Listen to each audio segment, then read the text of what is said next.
Assalamualaikum warahmatullahi wabarakatuh. Pada kesempatan kali ini saya akan bahas materi di matematika diskrit, itu adalah fungsi. Fungsi ini adalah nanti gambaran dari atau mungkin hubungan. Ini merupakan hubungan antara himpunan ya.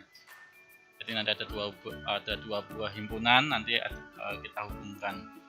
Lalu nanti yang kita pelajari di fungsi ini ada yang pertama adalah syaratnya, syarat fungsi itu seperti apa, lalu jenis-jenis fungsi. Oke, kita lanjut. Yang pertama, fungsi ini merupakan kejadian khusus dari relasi ya. Ini relasi antar himpunan. Lalu relasi binar F dari A ke B merupakan suatu fungsi jika untuk setiap elemen di dalam himpunan A terdapat satu elemen tunggal di dalam himpunan B. Sehingga kalau kita rumuskan dalam matematika seperti ini, AB himpunan dari fungsi. Nah, ini ada contoh di bawah ini. Ini yang pertama ini dia dikatakan relasi ya. Dia tidak termasuk fungsi, karena kalau fungsi itu adalah setiap elemen di dalam A terdapat satu elemen tunggal di dalam B. Nah, ini karena ini di ini anggota yang satu ini dia hubungannya dengan himpunan B itu A sama B.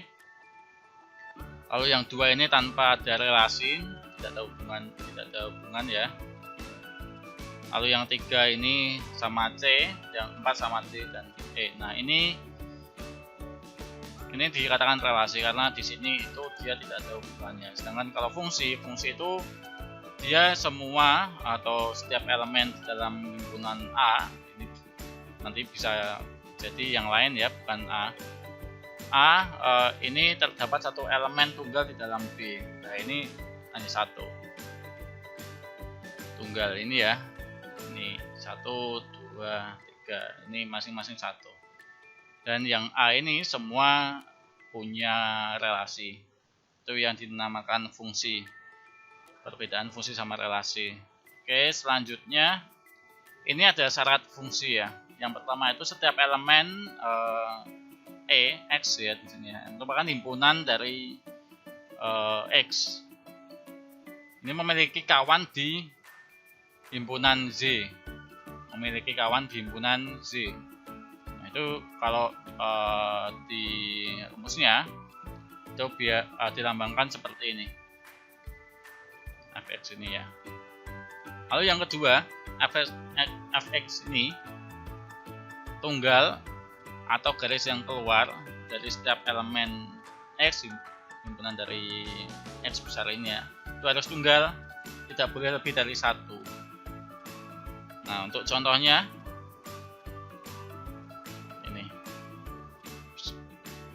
ini ya. Manakah di antara relasi berikut yang merupakan fungsi dari himpunan A? Ini ya. A itu ada ABC. Lalu yang B ini ada 1, 2, 3, 4. Ini yang termasuk fungsi yang mana? Nah, ini ya. Apakah yang pertama, yang A ini ya? Apakah ini A 1, B tidak ada, C ini ketiga, ataukah yang B A ke 1, B kedua, C ini kedua dan ketiga, atau yang C A kedua, B ke 1, C kedua. Nah, hasilnya ini cara penjelasannya. Yang pertama ini bukan fungsi.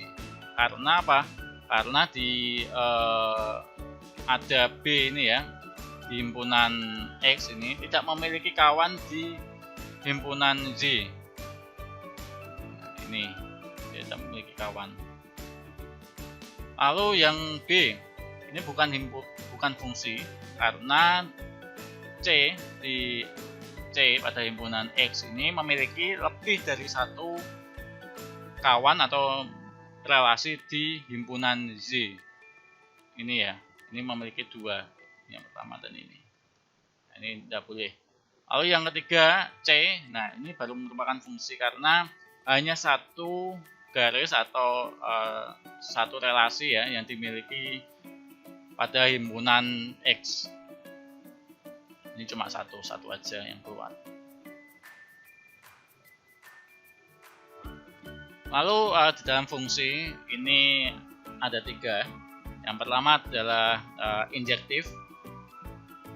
Itu tidak ada 2 elemen himpunan A yang memiliki bayangan sama. Yang kedua fungsi surjektif. Ini jika setiap elemen himpunan B merupakan bayangan dari satu atau lebih elemen himpunan A. Atau yang ketiga fungsi bijektif. Ini adalah gabungan antara fungsi injektif dan fungsi surjektif. Fungsi korespondensi satu sama satu. Oke, kita langsung ke contohnya.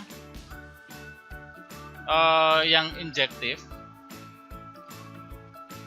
seperti ini ya. Kita kembali ke penjelasan sebelumnya. Tidak ada 2 elemen pada himpunan A yang memiliki bayangan yang sama. Ini ya. Bayangannya tetap satu ya.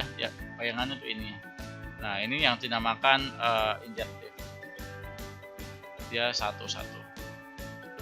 Kalau yang dimaksud bayangan sama, ini seperti ini bayangan sama.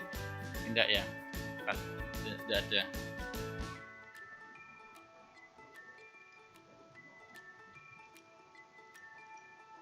Lalu yang kedua fungsi subjektif.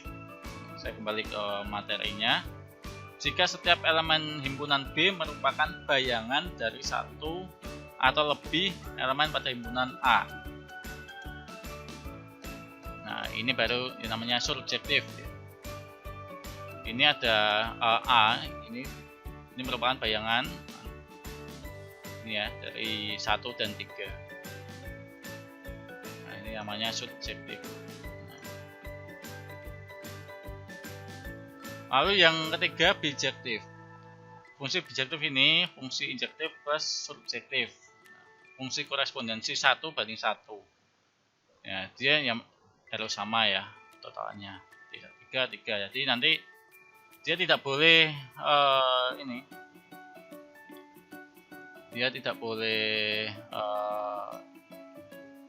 lebih dari satu bayangan ya. Bayangannya lebih 2 itu tidak boleh. Bayangannya harusnya 1. Ya, ini seperti ini.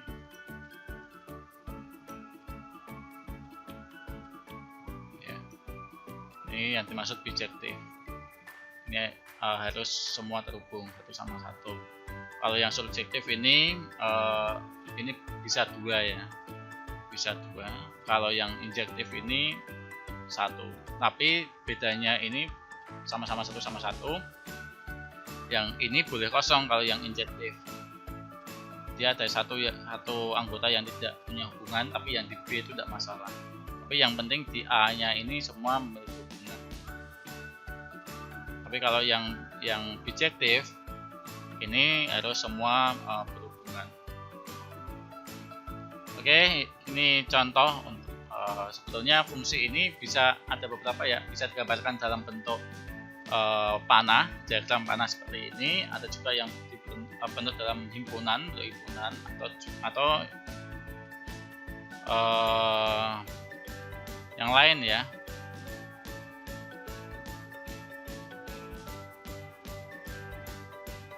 Tapi untuk materi ini kita pakai diagram panah. Oke, untuk contoh ini ada fungsi, ada hubungan ya antara anak dan ibu kandung. Anak dan ibu kandung.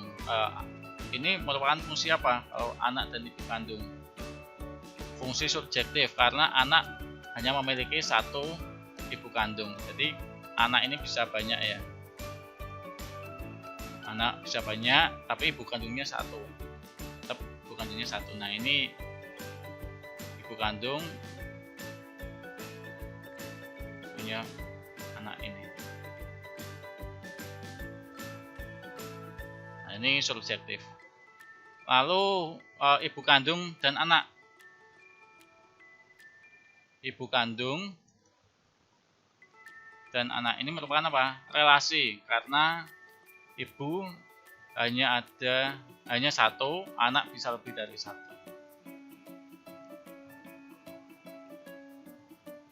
Ini misal anak, ini ada ibu kandung yang lain. Nah, ini anaknya ini.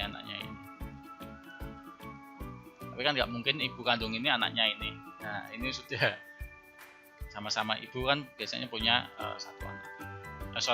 Anak ini punya satu ibu.